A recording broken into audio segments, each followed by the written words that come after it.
Israel এবং ভারত দুই দিক থেকে পাকিস্তানকে ডিনিউক্লিয়ারাইজ করা যায়, তাহলে এর চেয়ে ভালো আর কি হতে পারে? ইসরায়েল যেটা করেছে, এর আগে ইরাকে সিরিয়াতে হামলা চালিয়েছে সরাসরি নিজেরা, এবং নিউক্লিয়ার রিঅ্যাক্টর যা ছিল সেগুলো নকআউট করে দিয়েছে। পাকিস্তানের ক্ষেত্রে এটা সম্ভব হচ্ছে না এই জন্য যে দূরত্ব অনেক বেশি। ভারতের সহায়তা ছাড়া ইসরায়েল কোনো অবস্থায় পাকিস্তানে সেটা সাকসেসফুলি ক্যারি আউট করতে পারবে না, এটা তারা খুব ভালো করে জানে। কাহুটা পৌঁছাতে হলে তাদের যথেষ্ট কাঠখড় পোড়াতে হবে। যে তারা চাচ্ছেন বাংলাদেশ এবং পাকিস্তানকে ভারতের অন্তর্ভুক্ত করতে, এবং সেই লক্ষ্যে কিন্তু স্থির লক্ষ্যে তারা অগ্রসর হচ্ছেন। আমাদের কারো কোনো খবরও নাই, বিষয়টা নিয়ে কেউ কথা বলে না। আপনার যদি তথ্য না থাকে, ভারতের মতো একটি দেশ যেটি কঠিন একটি রাষ্ট্র, সেখানে কোনো সংগঠন আপনার আইনত কাজ করবার জন্য সেন্ট্রাল গভর্নমেন্টের পারমিশন ছাড়া কাজ করতে পারে না। তারা অফিস স্থাপন করে রীতিমতো দীর্ঘদিন ধরে ক্যাম্পেইন করছে, ওয়েবসাইটও আছে, যে কোনো লোক অ্যাক্সেস করতে পারে। গ্লোবাল মানি মার্কেট নিয়ন্ত্রণ করে জুইশ লবি।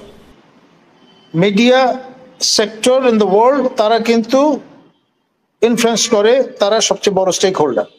এখন আপনি আমি বা আমাদের ব্যারিস্টার সারোয়ার যতই আমরা বলি যে এটাতে সন্দেহ থাকতে পারে, বড় প্রশ্নবোধক চিহ্ন দাঁড় করিয়ে দেওয়া যেতে পারে, কিন্তু এটা তো খাবে না, ইন্টারন্যাশনাল কমিউনিটি খাবে না, আপনার ইউরোপীয় ইউনিয়ন খাবে না, নর্থ আমেরিকা খাবে না। তো ফলে ব্যাপারটা দাঁড়াচ্ছে এরকম। এখানে আরেকটা ফ্যাক্টর কিন্তু ভুলে গেলে চলবে না, ইরান একটা সফট টার্গেটে পরিণত হয়েছে। এই নিউক্লিয়ার ইস্যু নিয়ে ইসরায়েল রীতিমতো পারসুয়েট করছে আমেরিকাকে যাতে ইরানে হামলা চালায়। এখন ইসরায়েল যেটা বিবেচনায় রাখছে সেটা হচ্ছে পাকিস্তান হচ্ছে ফ্রন্টলাইন স্টেট আপনার ইরানের এক অর্থে। তো ফলে এই ফ্রন্ট থেকে যাতে কোনো রকমের সাহায্য না আসে পাকিস্তানে, সেই জন্য এঙ্গেজ করে যদি দেয়া যায় ইন্ডিয়ার সঙ্গে বাইল্যাটারাল এই ঝামেলার মধ্যে, তাহলে কোনো লজিস্টিক সাপোর্ট পাকিস্তানের পক্ষ থেকে ইরান পাবে না। এবং ইরান, টার্কি এবং পাকিস্তান এই তিনটি মধ্যে দুটি সুন্নি রাষ্ট্র, একটি এশিয়া রাষ্ট্র, এবং তারা সবাই মুসলমান। আরসিডি রিজিওনাল কোঅপারেশন ডেভেলপমেন্ট বলে যে ফ্রেমওয়ার্ক আছে তার সদস্য তারা।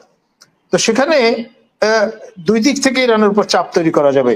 এর ফলে ইসরায়েল ট্যাকটিক্যালি বিষয়টাকে সেভাবে দেখছে, এবং তারা যদি ইরানকে ডিনিউক্লিয়ারাইজ করতে সমর্থ হয় তাহলে definitely next target would be Pakistan, তো কোনো সন্দেহ নেই।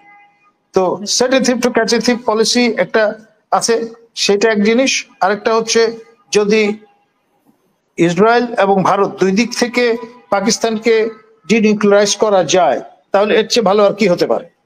ইসরায়েল যেটা করেছে, এর আগে ইরাকে সিরিয়াতে হামলা চালিয়েছে সরাসরি নিজেরা, এবং নিউক্লিয়ার রিঅ্যাক্টর যা ছিল সেগুলো নকআউট করে দিয়েছে। পাকিস্তানের ক্ষেত্রে এটা সম্ভব হচ্ছে না এই জন্য যে দূরত্ব অনেক বেশি। ভারতের সহায়তা ছাড়া ইসরায়েল কোনো অবস্থায় পাকিস্তানে সেটা সাকসেসফুলি ক্যারি আউট করতে পারবে না, এটা তারা খুব ভালো করে জানে। কাহুটা পৌঁছাতে হলে তাদের যথেষ্ট কাঠখড় পোড়াতে হবে।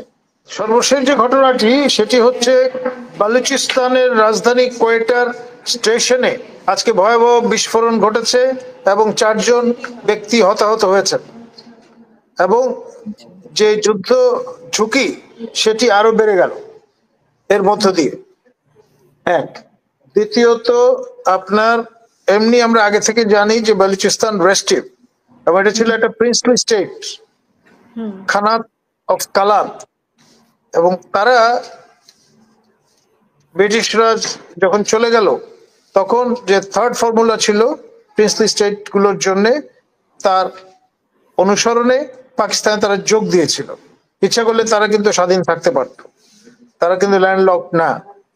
এবং গোয়াদর যে পোর্টটা, এটা ছিল ওমানের একটা এনক্লেভ, সেটি 53 সনের দিকে পাকিস্তান ওমানের সুলতানের কাছ থেকে ক্রয় করেছে।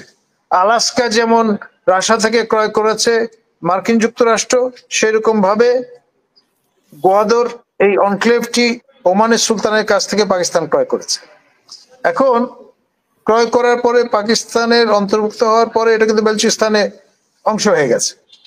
এখন যে চেষ্টাটা চলছে ভারতের পক্ষ থেকে, আমাদের এক দর্শক লিখেছেন যে 7 সেনা নিহত বেলুচিস্তানে। ঠিক আছে, আমি 4 জনের হতাহতের কথা বলছিলাম, তার মানে সংখ্যা আরো বেড়েছে। যারা ইনজিওর্ড ছিলেন তারা হয়তো ইন্তেকাল করেছেন।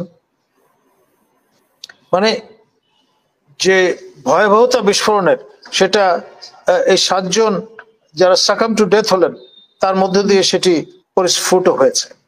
তো যেটা আমি বলছিলাম, বেলুচিস্তানকে পাকিস্তান থেকে বিচ্ছিন্ন করবার একটা প্রজেক্ট হাতে নেওয়া হয়েছে এবং একটা সংগঠন কাজ করছে দিল্লিতে অফিস, রিইউনিফিকেশন অফ ইন্ডিয়া, এবং তার প্রিয়াম্বলে বলা আছে যে তারা চাচ্ছেন বাংলাদেশ এবং পাকিস্তানকে ভারতের অন্তর্ভুক্ত করতে, এবং সেই লক্ষ্যে কিন্তু স্থির লক্ষ্যে তারা অগ্রসর হচ্ছেন। আমাদের কারো কোনো খবরও নাই, বিষয়টা নিয়ে কেউ কথা বলে না। এই অধম কলিমুল্লাহ মাঝে মধ্যে বিষয়টা নিয়ে কথা বলে, এবং তখন অনেকে সন্দেহ করেন যে কলিমুল্লাহ হয়তো ভারতের এজেন্ডা মানে এখানে গ্রাইন্ড করছে। এখন আপনার যদি তথ্য না থাকে, ভারতের মতো একটি দেশ যেটি কঠিন একটি রাষ্ট্র, সেখানে কোনো সংগঠন আপনার আইনত কাজ করবার জন্য সেন্ট্রাল গভর্নমেন্টের পারমিশন ছাড়া কাজ করতে পারে না। তারা অফিস স্থাপন করে রীতিমতো দীর্ঘদিন ধরে ক্যাম্পেইন করছে, ওয়েবসাইটও আছে, যে কোনো লোক অ্যাক্সেস করতে পারে। আপনি এবং আমাদের ব্যারিস্টার সারোয়ার চাইলে এখন ফেসবুকে ঢুকে এটি অনুসন্ধান করতে পারেন। ও ওয়াইড ওপেন। আমাদের লোক কি ঘাস খাচ্ছে?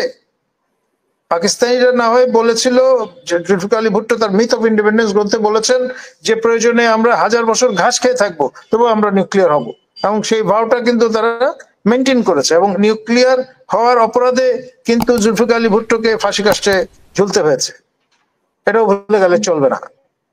ধন্যবাদ।